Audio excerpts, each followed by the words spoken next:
तो दिस और दैट जो है हमेशा सिंगुलर वर्ड के लिए यूज होते हैं, ठीक है। सबसे पहली बात क्या है, दिस और दैट सिंगुलर वर्ड के लिए यूज करते हैं। और दिस, जब कोई चीज आपके नियर हो तब आप दिस यूज करोगे, और जब कोई चीज आपसे दूर हो तो आप उसके लिए दैट यूज करोगे। दिस मीन्स यह, दैट मीन्स वह। ओके, हेलो किड्स, आज का वीडियो कंटिन्यू करते हैं use of this and that. Okay, UKG और क्लास 1 के बच्चों के लिए हेल्पफुल है, तो आप इसको फुल वॉच कीजिए। सबसे पहले है कि दिस का प्रयोग हम कहाँ करते हैं, दिस को हम कहाँ यूज करते हैं। तो दिस को हम यूज करते हैं एक वचन शब्दों के लिए, ठीक है। और जो चीज़ें हमारे नज़दीक होती हैं, नियर होती हैं, उनके लिए हम दिस यूज करते हैं। दिस का मतलब क्या होता है, दिस का मतलब होता है यह। जैसे कि यहाँ पे एक सेंटेंस दिया हुआ है, दिस इज अ रैट, ठीक है। ये जो रैट है ये आपके नजदीक है, तो हम क्या कहेंगे, यह एक चूहा है। This is a rat. ऐसे ही ये बॉय जो है वो आपके नजदीक है, तो हम क्या कहेंगे, this is a boy. This means यह एक लड़का है। This is a boy. ऐसे ही एग्जाम्पल्स हैं बहुत सारे, इनको हम अगर रीड करते हैं तो आपको दिस का जो कॉन्सेप्ट है वो क्लियर हो जाएगा। तो हम नेक्स्ट कंटिन्यू करते हैं यहाँ से। दिस इज अ रैट, यह एक चूहा है। दिस इज अ बॉय, यह एक लड़का है। ये चीज़ें हमारे नज़दीक हैं। ये रैट है वो नज़दीक है, बैट है वो भी नज़दीक है, कार है नज़दीक है, तो हम इसके लिए क्या कहेंगे, यह एक चूहा है। This is a rat. This is a bat. Okay, bat को हिंदी में क्या कहते हैं, बल्ला कहते हैं। तो दिस इज अ बैट, यह एक बैट है। This is a car. Okay, car आपके नजदीक है, तो आप यहाँ पे क्या लिखोगे, दिस लिखोगे। दिस इज अ कार, यह एक कार है। ऐसे ही this is a dog. This कहने का मतलब है कि वो चीज आपके नजदीक है, तब आप उसके लिए दिस यूज कर रहे हो।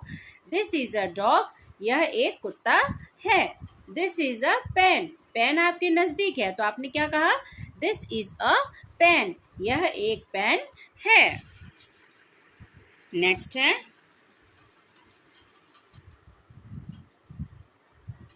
Okay, this is a girl. Okay, यहाँ पे टी आपको शो नहीं हो रहा है, यहाँ पे क्या होगा, टी होगा, ठीक है। This, THIS, this is a girl, यह एक लड़की है। ऐसे ही यहाँ पे दिस इज अ बैग, यह एक बस्ता है, क्योंकि ये जो बैग है वो आपके नियर है, नजदीक है, तो हम क्या कहेंगे, दिस इज अ बैग।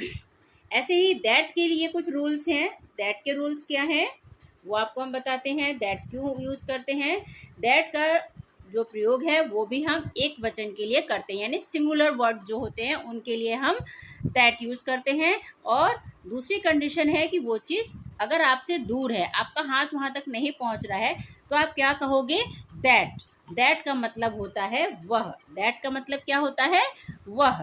जैसे कि यहाँ पे आप देख रहे हो, ये जो डैन है वो दूर है, तो यहाँ पे हम दिस नहीं कहेंगे, क्योंकि हम क्या कहेंगे, वह एक डैन है, वह एक गुफा है, क्योंकि वो आपसे दूर है, तो आप वह बोलोगे।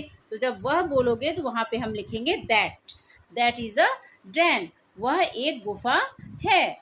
ऐसे ही लॉयन, लॉयन भी आपसे बहुत दूर है, तो दैट इज अ लॉयन, वह एक शेर है। नेक्स्ट है,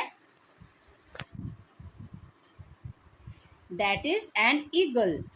तो जो चीज़ें सिंगुलर हों और आपसे दूर हों, जैसे आप कहना चाह रहे हो वह, तो आप क्या यूज करोगे, that. That is an eagle. That is a pot, वह एक मटका है या फिर घड़ा है। That is a jeep, jeep आपसे दूर है, तो वह एक जीप है, तो हम यहाँ पे क्या लिखेंगे, दैट लिखेंगे। ऐसे ही यहाँ पे जो बल्ब है वो आपसे दूर है, ऐसे यहाँ पे क्या है, that is a bulb. Bulb क्या है, आपसे दूर है, तो हम यहाँ पे क्या लिखेंगे, that. That is a bulb, वह एक बल्ब है। ऐसे ही that is an egg, egg जो है आपसे दूर है, तो आप क्या बोलोगे, that. That is an egg, वह एक अंडा है। दैट इज एन एप्पल, वह एक सेब है। दैट का मतलब क्या होता है, वह होता है, और दिस का मतलब क्या होता है, यह होता है। तो आपको क्लियर हुआ कि आपको दिस कहाँ यूज़ करना है, दैट कहाँ यूज़ करना है। तो दिस और दैट जो है हमेशा सिंगुलर वर्ड के लिए यूज़ होते हैं, ठीक है। सबसे पहली बात क्या है, दिस और दैट सिंगुलर वर्ड के लिए यूज़ करते हैं। और दिस, जब कोई चीज़ आपके नियर हो तब आप दिस यूज़ करोगे, और जब कोई चीज़ आपसे दूर हो तो आप उसके लिए दैट यूज़ करोगे। दिस मीन्स यह, दैट मीन्स वह। ओके।